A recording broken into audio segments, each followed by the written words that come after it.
Welcome everyone. In today's video, we are going to start with a new topic that is Dalton's atomic theory. हम previous videos में discuss करते आ रहे हैं matter के बारे में। हमने स्टडी किया कि एनीथिंग जिसका मास हो और जो स्पेस ऑक्यूपाई करे उसे मैटर बोलते हैं।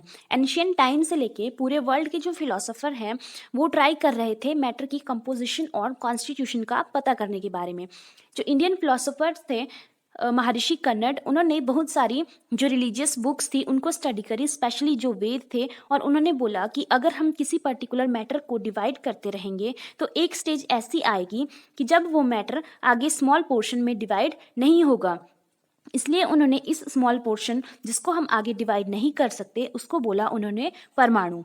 उनके इन व्यूज़ को जो ग्रीक फिलोसोफर्स थे लेपस और डेमोक्रिटस, उन्होंने शेयर किया, पर उनके पास कोई साइंटिफिक प्रूफ नहीं था। इस टाइम लेवोसियर और प्रोस्ट जैसे कुछ साइंटिस्ट ने लॉज दिए जिनको हमने बोला लॉज ऑफ केमिकल कॉम्बिनेशन, जो हम ऑलरेडी स्टडी कर चुके हैं।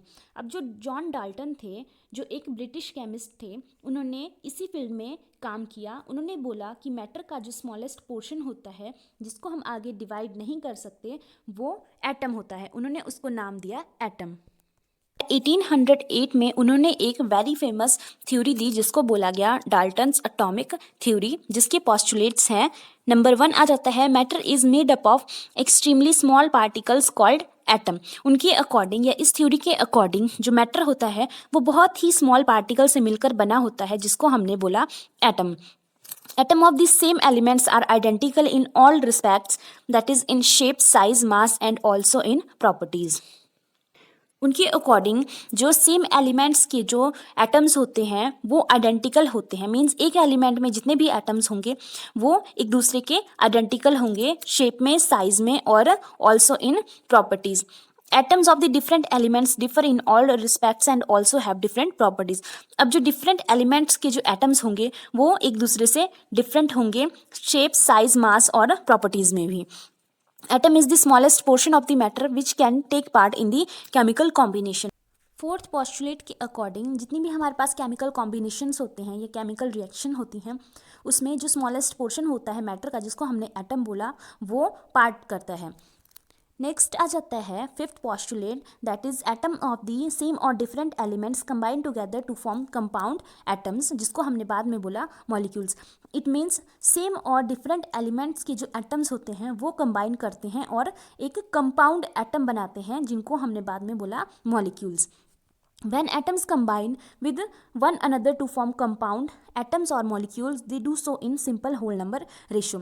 It means कि जब भी atoms और molecules या दो atoms सेम और different elements के जब atoms combine करते हैं तो वो इस तरह से combine करते हैं कि उनका जो combination बनता है वो simple whole number ratio में बनता है। Seventh postulate, atom can neither be created nor be destroyed in a physical change or in chemical reactions. Seventh postulate के अकॉर्डिंग एटम को ना तो हम क्रिएट कर सकते हैं और ना ही डिस्ट्रॉय कर सकते हैं जब भी हमारे पास कोई फिजिकल चेंज होता है या फिर केमिकल रिएक्शंस होती हैं। हमने प्रीवियस वीडियो में लॉज पढ़े थे जिनको हमने बोला लॉज ऑफ केमिकल कॉम्बिनेशंस। अब ये जो डाल्टन ने जो थ्योरी दी थी डाल्टन्स एटॉमिक थ्योरी, अब हम देखते हैं कि उन लॉज को ये थ्योरी कैसे एक्सप्लेन करती है। Now we are going to study these laws under the heading explanation for the laws of the chemical combination by Dalton's atomic theory. Now first one we have law of conservation of mass. According to postulate 1, matter is made up of extremely small particles called atom. जो हमने first postulate पढ़ा Dalton's atomic theory का, उसके according जो matter होता है वो बहुत ही स्मॉल पार्टिकल से मिलकर बना होता है जिसको हमने बोला एटम्स।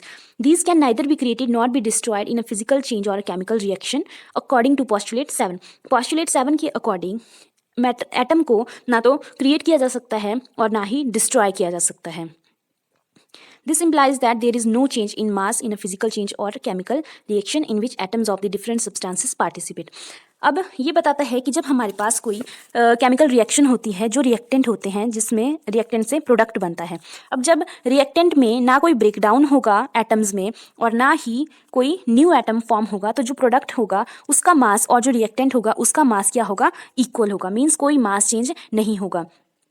और यही हमने पढ़ा था law of conservation of mass में कि जो मास होता है रिएक्टेंट और प्रोडक्ट स्पीशीज का, उसमें कोई भी चेंज नहीं होता है.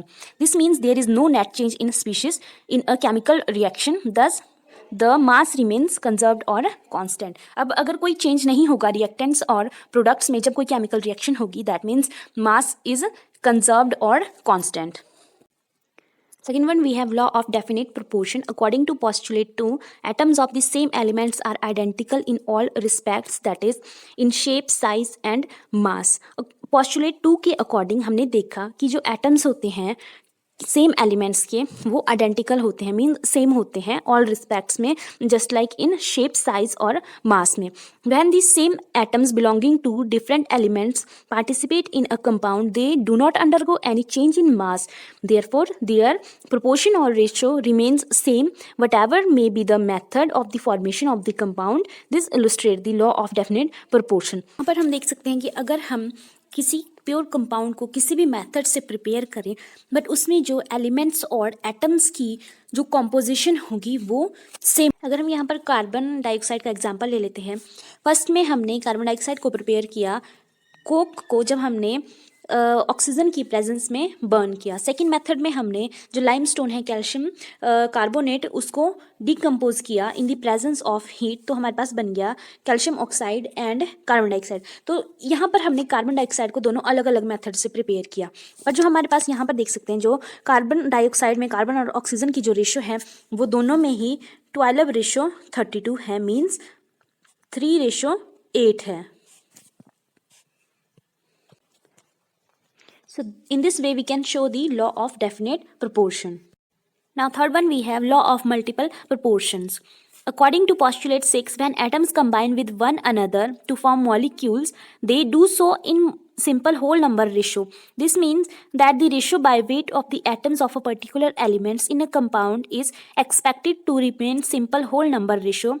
This illustrates the law of multiple proportion. अब पॉस्टुलेट 6 के अकॉर्डिंग जब एटम्स कंबाइन करते हैं और मॉलिक्यूल बनता है या मॉलिक्यूल्स बनते हैं, तो वो ऐसे कंबाइन करते हैं कि जो उनका कॉम्बिनेशन होता है वो सिंपल होल नंबर रेशो की फॉर्म में होता है.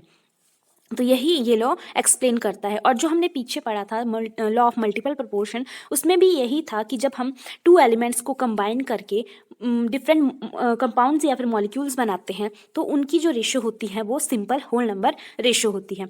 तो डाल्टन्स एटॉमिक थ्योरी इस लॉ को भी एक्सप्लेन करती है. Now one we have law of reciprocal proportion. जैसा कि हमने अभी बोला पॉस्टुलेट 6 में कि जब एटम्स कंबाइन करते हैं और मॉलिक्यूल्स बनते हैं या कंपाउंड्स बनते हैं तो उनका जो कॉम्पोजिशन होता है वो सिंपल होल नंबर रेशो की फॉर्म में होता है. These ratios are bound to remain either same और simple whole number ratio in compound in which the atoms of the different elements participate. This shows the laws of reciprocal proportions. अब ये जो ratios होंगी ये या तो same रहती हैं या फिर सिंपल होल नंबर रेशोज होती हैं जब हम कंपाउंड बनाते हैं by combining the atoms of different elements. तो ये शो करता है लॉ ऑफ रेसिप्रोकल प्रोपोर्शन. तो इस टाइप से हम देख सकते हैं कि जो डाल्टन्स एटॉमिक थ्योरी है वो जो हमने लॉज पढ़े थे लॉ ऑफ केमिकल कॉम्बिनेशंस उनको भी एक्सप्लेन करती है. अब ये जो डाल्टन्स एटॉमिक थ्योरी थी ये हमें सिर्फ मास के बारे में ही इंफॉर्मेशन देती है, इसने वॉल्यूम्स के बारे में कोई इंफॉर्मेशन नहीं दी. Dalton's atomic theory does not take into account of the volumes of the combining substances that are atoms और molecules. It offers no explanation for Gay Lussac's law of combining volumes. अब जैसे हमने बोला कि वॉल्यूम की बात हमने करी थी गे-लुसैक्स लॉ में, तो ये जो डाल्टन्स एटॉमिक थ्योरी थी ये इस लॉ के बारे में कोई वेरिफिकेशन या एक्सप्लेनेशन नहीं देती है. Now here we have some limitations of a Dalton's atomic theory. First one we have it could contain the law of the chemical combination based on the weight but not on volumes. Thus it could not give explanation for Gay-Lussac's law of combining volumes. अब जैसे हमने already बात की कि ये जो Dalton's atomic theory थी ये सिर्फ वेट के अकॉर्डिंग ही केमिकल कॉम्बिनेशंस के बारे में इंफॉर्मेशन देती है, बट जहाँ पर बात आती है वॉल्यूम की तो ये जो गे-लुसैक्स लॉ था उसके बारे में कोई एक्सप्लेनेशन नहीं देती है. तो ये इसकी एक लिमिटेशन है. Next we have it fail to explain why atoms of the different elements differ in their shape, size and properties. अब हमने दो पॉस्टुलेट पीछे पढ़े थे कि जो सेम एलिमेंट्स की जो एटम्स होते हैं वो आइडेंटिकल होते हैं शेप, साइज और प्रॉपर्टीज़ में, बट जो डिफरेंट एलिमेंट्स की जो एटम्स होते हैं वो डिफर करते हैं शेप, साइज और प्रॉपर्टीज़ में। अब ऐसा क्यों होता है ये भी इस थ्योरी ने एक्सप्लेन नहीं किया, तो ये अनदर लिमिटेशंस थी इस थ्योरी की। Now third one we have, it could not give any explanation as why atoms of the same or different elements combine to form molecule। अब हम पढ़ते आ रहे हैं कि एटम कंबाइन करके मॉलिक्यूल बनाते हैं, बट वो क्यों बनाते हैं और कैसे बनाते हैं ये इस थ्योरी ने एक्सप्लेन नहीं किया। This theory fail to explain the nature of binding forces in atoms and molecules which account for 3 states of the matter that are solid, liquid और गैसेज। अब हमने 3 स्टेट्स ऑफ मैटर पढ़ी थी, solid, liquid और gases. उसमें हमने बात करी थी बाइंडिंग फोर्सेस की। जो पार्टिकल्स होते हैं मैटर के सॉलिड स्टेट में, उनके बीच में जो फोर्सेस होती हैं, इंटर जो मॉलिक्यूलर फोर्सेस होती हैं या इंटर पार्टिकल फोर्सेस होती हैं, वो स्ट्रांग होती हैं। मीन्स उसमें जो पार्टिकल्स होते हैं वो एक दूसरे के नज़दीक होते हैं। और जो लिक्विड स्टेट होती है उसमें जो इंटर पार्टिकल जो फोर्स होती है वो थोड़ी वीक होती है, और गैसेस में इंटर पार्टिकल फोर्स बहुत वीक होती है। अब सॉलिड, लिक्विड, गैस में ये फोर्सेस ऐसी क्यों होती है? मीन सॉलिड में स्ट्रांग होती है, लिक्विड में थोड़ी वीक होती है और गैसेस में बहुत वीक होती हैं। ये भी एक्सप्लेनेशन इस थ्योरी ने नहीं दी थी, तो ये भी इसकी एक और लिमिटेशन थी। It could not give any clear distinction between the atom and molecule. और इस थ्योरी ने एटम्स और मॉलिक्यूल के बीच में कोई भी पर्टिकुलर डिफरेंस या फिर डिस्टिंक्शन नहीं दी थी। ये भी आगे इसकी another limitations. So that is all about the limitations of the Dalton's atomic theory. Now next we have modern atomic theory. अब जो डाल्टन की जो एटॉमिक थ्योरी थी, जिसको हमने डाल्टन्स एटॉमिक थ्योरी बोला, वो काफ़ी टाइम तक चलती रही और उस थ्योरी को कोई चैलेंज फेस नहीं करने पड़े। But in the beginning of the 20th century कुछ scientist like J Thomson, Rutherford, Niels Bohr और अदर जो साइंटिस्ट थे, उन्होंने बहुत सारी अचीवमेंट्स और डिस्कवरीज करी स्ट्रक्चर ऑफ एटम को लेके। तो इसके बाद जो लिमिटेशंस थी डाल्टन्स एटॉमिक थ्योरी की, उनको रिमूव किया गया और एक नई थ्योरी दी गई जिसको बोला गया modern atomic theory. Now here we have postulates of modern atomic theory. First one is atom is no longer indivisible. इसके अकॉर्डिंग जो एटम है वो इनडिविजिबल नहीं है, मीन्स उसको हम डिवाइड कर सकते हैं। It has been established that atom is no longer indivisible as suggested by the Dalton. It consists of the 3 subatomic particles which are electron, proton and neutron. However, atom is still the smallest portion of the matter which can take part in chemical reactions. अब first postulate के according, जैसा कि Dalton ने बोला था कि जो matter होता है उसका जो स्मॉलेस्ट पोर्शन होता है एटम, उसको हम फर्दर डिवाइड नहीं कर सकते हैं, बट इस थ्योरी के अकॉर्डिंग ऐसा नहीं है। जो एटम होता है उसके भी आगे 3 पार्ट्स होते हैं जिनको बोला गया इलेक्ट्रॉन, प्रोटॉन और न्यूट्रॉन। पर जो केमिकल रिएक्शन होती है उसमें स्मॉलेस्ट पोर्शन जो मैटर का होता है वो एटम ही होता है जो केमिकल रिएक्शन में पार्ट लेता है। Second postulate states that all atom of an element may not be similar. जैसे हमने डाल्टन्स एटॉमिक थ्योरी में बोला था कि किसी एक एलिमेंट में जो एटम्स होंगे वो आइडेंटिकल होंगे या सिमिलर होंगे, बट इस थ्योरी के अकॉर्डिंग ऐसा नहीं है। एक एलिमेंट में जो एटम्स होंगे वो डिफरेंट भी हो सकते हैं। एग्जाम्पल, क्लोरीन के 2 एटॉमिक मासेस होते हैं 35 एंड 37। जब सेम एलिमेंट में 2 different types of atomic mass होते हैं उनको हम बोलते हैं आइसोटोप्स। मीन्स क्लोरीन 35 और क्लोरीन 37 बोथ क्या हैं? Isotopes. According to third postulate, atom of different elements have same atomic masses.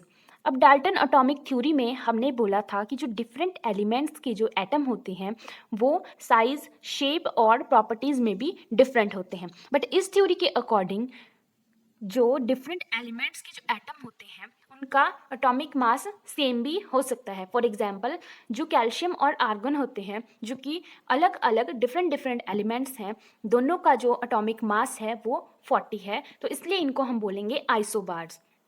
जब सेम एलिमेंट में एटॉमिक मास डिफरेंट होगा तो उनको बोलेंगे हम आइसोटोप्स, और डिफरेंट एलिमेंट्स में जब एटॉमिक मास सेम होगा उनको बोलेंगे हम isobars.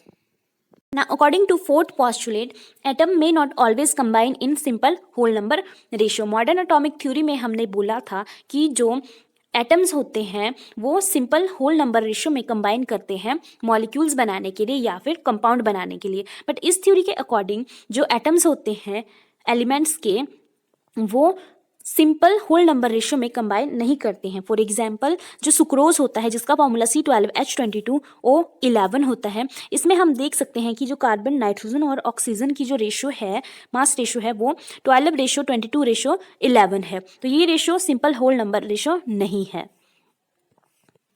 Here we have fifth and last postulate which states that atom is no longer indestructible. In many nuclear reaction, a certain mass of the nucleus is converted into energy in the form of alpha, beta and gamma rays. Thus, atom is no longer indestructible as suggested by the Dalton. अब जैसे Dalton ने बोला था कि जो atom होता है उसको हम फर्दर ब्रेक नहीं कर सकते या डिस्ट्रॉय नहीं कर सकते, और जब हम रिएक्टेंट से प्रोडक्ट बनाते हैं तो जितना मास रिएक्टेंट का होता है उतना ही मास हमें प्रोडक्ट का भी मिलता है, मींस मास चेंज नहीं होता है। बट जब न्यूक्लियर रिएक्शन होती है तो न्यूक्लियस में जो थोड़ा सा मास होता है या न्यूक्लियस का सर्टेन जो मास होता है वो चेंज हो जाता है एनर्जी की फॉर्म में in the form of alpha, beta और गामा रेज। जब हम न्यूक्लियर रिएक्शन करते हैं तो एनर्जी जो है वो एमिट होती है in the form of alpha, beta and gamma rays. So that is all about the modern atomic theory and postulates of the modern atomic theory. Although most of the postulates of the Dalton's atomic theory were either modified or replaced in the form of modern atomic theory, still contribution by Dalton towards the atom and combination of atom is marvelous. He is truly regarded as the father of chemistry. अब हमने modern atomic theory में पढ़ा कि जो Dalton के postulates थे Dalton's atomic theory के, उनको या तो मॉडिफाई कर दिया गया है या फिर कम्प्लीटली चेंज कर दिया गया है, रिप्लेस कर दिया गया है। बट फिर भी जो डाल्टन है उनको फादर ऑफ केमिस्ट्री माना जाता है, as he has great contribution in chemistry in the form of atoms and combination of atoms, so he is regarded as the father of chemistry. That is all about for today's video titled Dalton's Atomic Theory and Modern Atomic Theory.